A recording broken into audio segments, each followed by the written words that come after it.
If you have questions or suggestions for future podcasts, please submit them in the comment section below. Don't forget to like, share, and subscribe. The economics of servant leadership. Hi, I'm Dave Arnott, the Christian Economist. It's free! Hold it. Don't you often say there's no free lunch? Yes, I do. But when people donate their time to be servant leaders, society gets a freebie. It is really quite amazing. Christians are not surprised because they have seen this since Acts 2. But economists can't quite figure out why people would give their time for free. And that's why you've heard me quote my fellow Christian economist Art Lindsley so often when he wrote, "Government should punish evil but not do good. The church should do good but not punish evil." You see, we're okay without tax dollars being spent to punish evil, but the biblical command is for the church to do good. The economic reason is because they can do it for free. Well, at least they can do it without forcibly extracting taxes. Servant leadership. Now, with the publication of the book Servant Leadership in 1977, a new paradigm of management entered the boardrooms and corporate offices of America. Robert Greenleaf, a retired AT&T executive, proposed that service ought to be the distinguishing characteristic of leadership. He said, quote, "The first and most important choice a leader makes is the choice to serve," end quote. Winston Churchill said it this way, "We make a living by what we get. We make a life by what we give." Now, this giving is what distinguishes a Christian society, and it's why we have so many services essentially for free.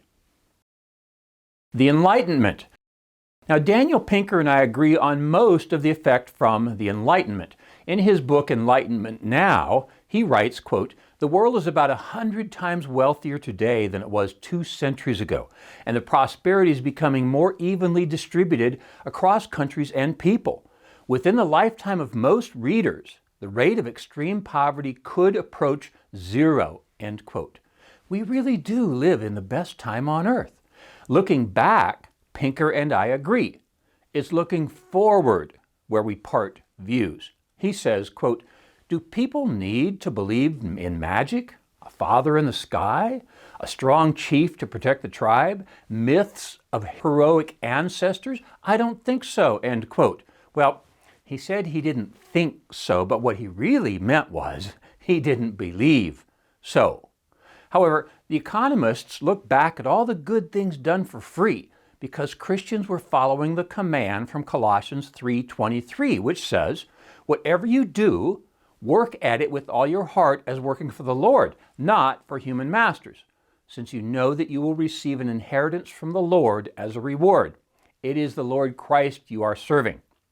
So, Christianity gave us our political and our legal systems, our university systems, our medical care, adoption, freed most of the world from slavery. The list goes on and on.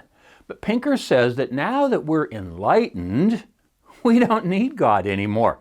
Yeah, he's made this mistake that people often make.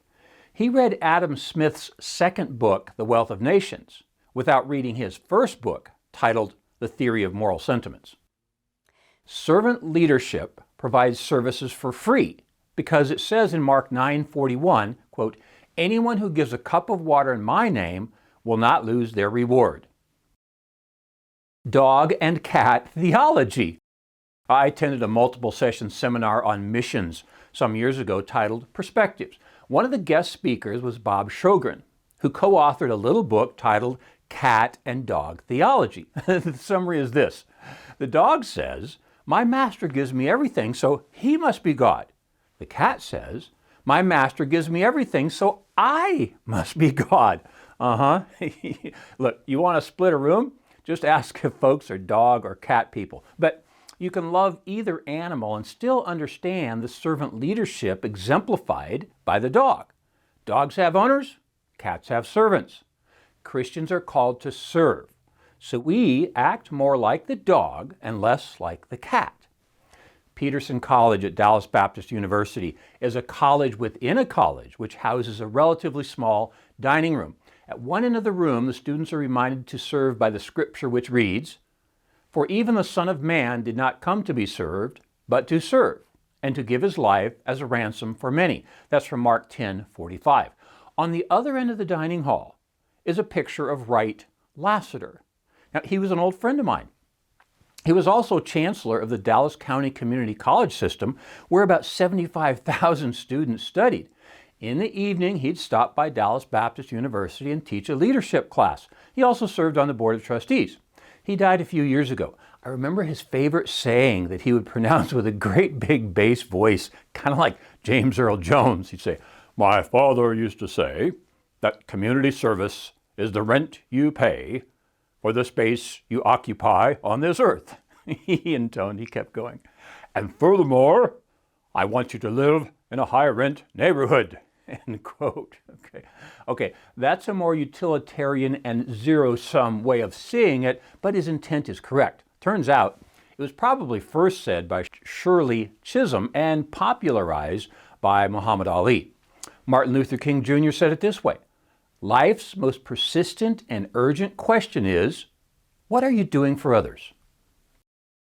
Love your neighbor. This servant leadership idea was introduced to the world by a Frenchman named Alexis de Tocqueville in his book written in 1835 titled Democracy in America. Among many other observations, the one that gets mentioned the most is what he called associationalism. Okay, it's a big word. He observed that when a European saw a problem, they appealed to the monarch, the king or queen, to solve the problem. But when Americans encountered a problem, they formed an association to solve it. We are blessed today with an entire realm of them, from Rotary and Lions to soccer and softball associations, from Boy Scouts to Guardian Angels. Americans have this rich history of solving problems on their own, and an economist would note, almost for free.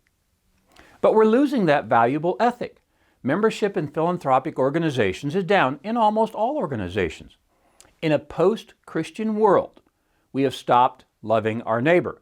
That's not good, economically nor religiously. A city council person asked me recently, why did they always ask the city? Well, that's a good question. What he meant was, he was wondering why people have stopped supporting community organizations and were making their appeals for support to the city. That's not good, because the city uses its power to enact taxes to pay for those services. But the government has no money. It must take before it can give. Philanthropic organizations, however, can give without taking. As I wrote in my little book, Economics and the Christian Worldview, if you love your neighbor, you will supply her with products and services she demands. If you love yourself, you'll make a profit while doing so. Private property. Your time is your private property. How you keep it to yourself or give it to others is your choice. Time really is one of the most powerful ways of measuring wealth. See, the richest person in the world and the poorest person in the world both have the same quantity of time, and they both have the choice of how to use it. In the recent book by Marion Tupy and Gail Pooley, titled Superabundance, they measure the cost of goods by time price. That means, how many minutes did you work to gain something? So they're asking the same question. What's the best use of your time? Okay, we're back to dogs and cats, aren't we? Dogs are grateful. Cats are entitled. I've often explained the servant leader like this. Every time you reach to open a door, the servant leader asks him or herself, who's on the other side of this door? And how can I serve them? You see, that's how a dog greets you. A cat? Not so much. When I was teaching consumer surplus in my class at Dallas Baptist University a couple weeks ago, I played a scene from the end of the movie It's a Wonderful Life when the little girl says, "Teacher says every time a bell rings, an angel gets its wings." And I changed that to, every time you hear that beep at Walmart, someone got richer. Well, I referred back to that scene again this week in class while teaching about the favorite wealth measure of economists, GDP per capita. But being at a Christian university, I played the part where George's brother returns from the war in the middle of the party and shouts, "To my brother, the richest man in Bedford Falls." We are richer when we serve just as George Bailey did in It's a Wonderful Life. I'm Dave Arnott, the Christian Economist. Fear God, tell the truth, earn a profit. See you next time. For more information, please visit us online at davearnott.com. If you have questions or suggestions for future podcasts, please submit them online or in the comments section below. Don't forget to like, share, and subscribe.